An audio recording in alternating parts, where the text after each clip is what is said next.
Vilnių nuo dangoraižio stogo, kuris per tą mūsų pokalbio laiką jau tampa vis toks romantiškesnis miestas, jau saulės tų atspindžių nebėra nuo bažnyčių, vėjarodžių ir kitų blizgančių paviršių.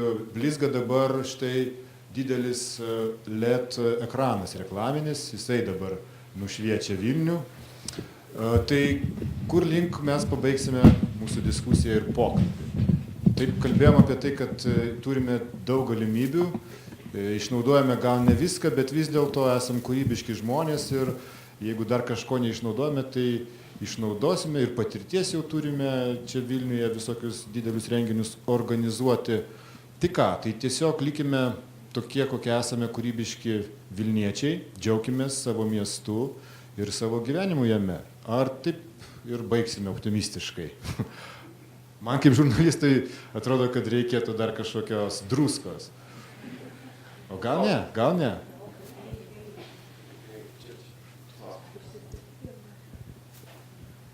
Aš norėčiau užduoti tokį klausimą. Vat jūs sakėte apie idėjas. Ir vat dabar yra viena idėja, kuriamas filmas Sode Stenliui. Sukurta visa komanda, visko yra, bet trūksta finansavimo. Kur galima įgauti? Nes kaip ir idėja yra, visi žmonės yra savanoriai, bet vat, reikia kamerų, kad tiesiog aparatūros. Visi dirba nemokamai. Bet vat, kaip išspręsti šitą problemą? Štai iš gražaus paukščio skrydžio prie žemės. Čia tokios labai paprastos idėjos, kaip idėją paversti projektu ir kaip ją realizuoti iš tikrųjų. Tai kiekvienas iš mūsų su ja susidurėm. Tai ką mes čia kalbėjom apie skaitmeninius dalykus ar panašius kitus dalykus, tai mano manimu, kad Vilnius galėtų dar daryti daugiau projektų ir manau, kad ateityje mes turėtume labiau sukurti tokias paramos finansavimo programas. Aš nemanau, kad valdžios struktūros gali suteikti. Manau, arba verslas gali, bet arba Europos Sąjunga. Labiau tikėčiau verslu, nes verslas remia tik tai geras idėjas. O Europos Sąjunga gali visokias.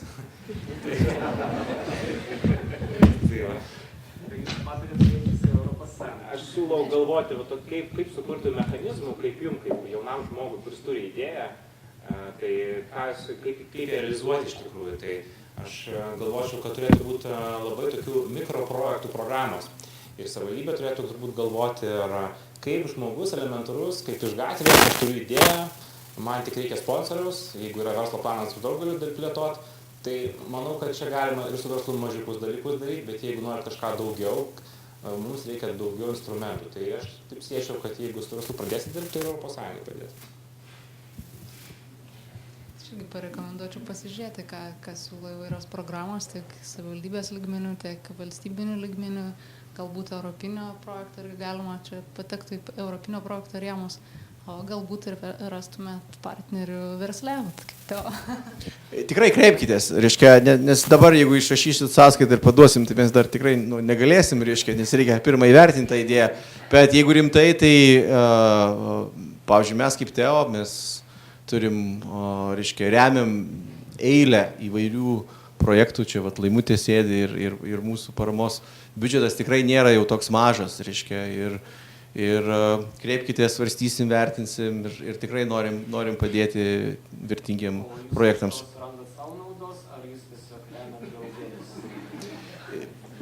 Jeigu idėja yra tikrai gera, mes remiam ją ir šiaip. Dėl to, kad tai yra parama. Yra kiti santykiai, kur mes norim naudos. Pavyzdžiui, jeigu jūs matysim, kad jūsų filmas yra komerciškai patrauklus ir gal video numoji žmonės sutiktų reiškia, vieną kitą lituką susimokėti, tai tada mielai mes reiškia, ten įdėsime ir tada tom paimom pasidalinsim. Žodžiu, bet gal ten yra visiškai nekomercinis kinas, bet jisai vertingas kita prasme, tai mes vėlgi tai vertinsim. Mums reikia suvokti, ką jūs norite daryti, mums reikia tiesiog suvokti, kreiptis. Ir ne tik mums, ir beje visiems kitiems, į ką jūs turit kreiptis. Reiškia. Taip. Dar turim klausimą iš auditorijos, bet va štai puiku, tas pokalbis jau tikrai jie prasme vienas kontaktas jau užmėgčia. Žinot, aš tai pavyzdžiui manau, kad nei vieno atsitiktinio žmogaus čia nėra. Todėl, kad jeigu jau čia žmonės šeštadienį vakarą atėjo, jie turėjo arba kažkokių tai minčių, arba norėjo sužinoti perspektyvas. Mūsų Vilnius yra šaunus ir iš tikrųjų yra kuo pasididžiuoti, bet jau tokia labai smagia nata negalima baigti tokio susirinkimo, todėl kad problemų, ypatingai jeigu kažką darai, jeigu nedarai, nebūna problemų. Sako, ko trūksta, ko gero, jeigu susirenka žmonės kūrybiniai, trūksta vadybos, todėl kad žmogus arba vadybininkas, arba kūrė. Jaunuolis sako, aš pas jūs ateisiu, sukūrėm filmą. Aš jums galiu pasakyti, aš pavasarį organizavom tokią vaikų parodą, kuri pripažinta buvo ir užsienio menotyrininkų. Aš pati asmeniškai bendravau su 40 potencialių rėmėjų. Sulaukėm vieno, kuris, ačiū jam, parėmė savo išleistom knygom, turėjom vaikam dovanų. Visa kita, kaip jaunuolis sako, dirbam nemokamai. Jeigu nori kažką padaryti, dėja, šiandien Vilniuje, Lietuvoje, jeigu nori kultūrai kažką padaryti, dirbi nemokamai. Dėja, vietos, kur pasireikšti menininkams. Galiu pasakyti, dabar vyksta, greitai vyks kitą savaitę, toksai, manyčiau, kad pakankamai įdomus renginys, tai tautodailininkų aukso vainikas. Vyksta jau 15 metai regionui, nei karto Vilniuje jisai nevyko, aplinkui rajoninėse miestuose. Jau kada prirėmė visus, reikia Vilniui, kur jisai galvoja rengėsi, neminčiniai. Vilniui nėra vietos. Mokėt nėra iš ko, o šiaip savo erdvės niekas neįsileidžia. Apšvietimas. Iš tikrųjų, miestas atrodo romantiškai. Pavasarį užsieniečius vežėm pasižiūrėti Vilniaus naktinės panoramos. Atvažiavom, nors akį durk nieko nesimato, vos žinot, taip prieit, kad nenugriūt nuo skardžio, pasilaikyti, va čia jūs matytumėt šitą dalyką, čia jūs matytumėt šitą, atvažiuosim ryte, pasižiūrėsit.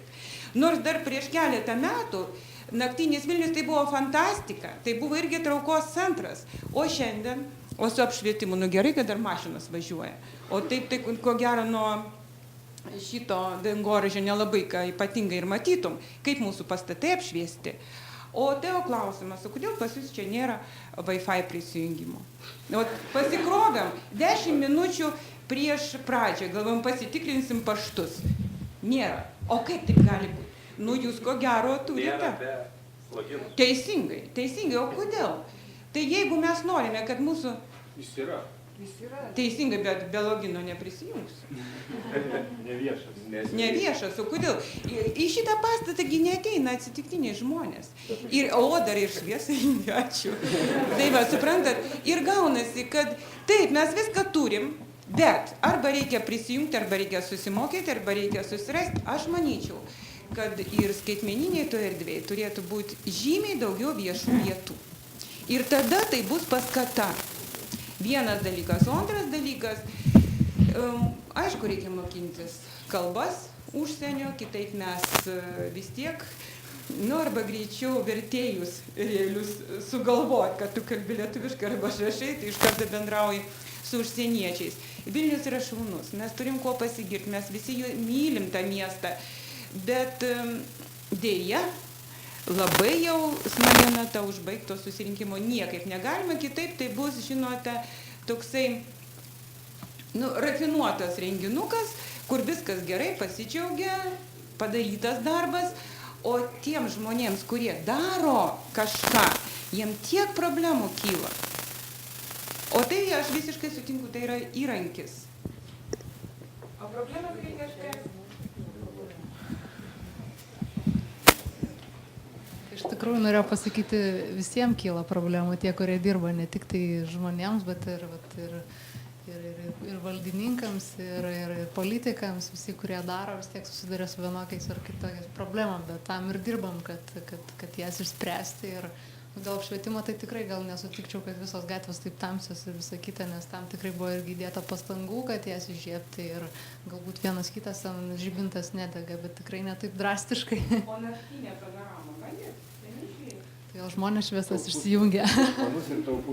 Man, pavyzdžiui, asmeniškai tai labai patiko baidarėm plaukti naktiniu Vilnium. Iš tikrųjų tikrai nesitikėjau, kad taip gali būti gražu. Bet jūs čia daug klausimų palėtėt, bet ko gero turbūt yra iš tikrųjų tiesos. Mes per daug, problemos yra gerai, reiškias, problemų yra daug, bet klausimas pagrindinis, kaip mes jas sprendžiame. Mes dažnai, kaip sako, iš 5, iš 10 karto tą sėkmę, jeigu turim idėją, pavyksta siekti, gal tokia kaina yra, bet kai kalbam, pavyzdžiui, apie, jaunas žmogus paklausė apie galimybės, ką su idėja daryti, kur ją nešti, tai turbūt dar yra turbūt daug galimybių, kaip spręsti tas klausimus, nes manau, kad nepakankamai dar yra kūrybingiem žmonėm galimybių. Mes tik pradėjom diskutuoti apie tai, turbūt gal metai 2 apie kūrybingumą, netgi Lietuva 2030 dokumente yra parašyta, kad Lietuva sumani visuomenė, sumanus valdymas ir visa kita, tai kūrybingas arba labai artimos sąvokos.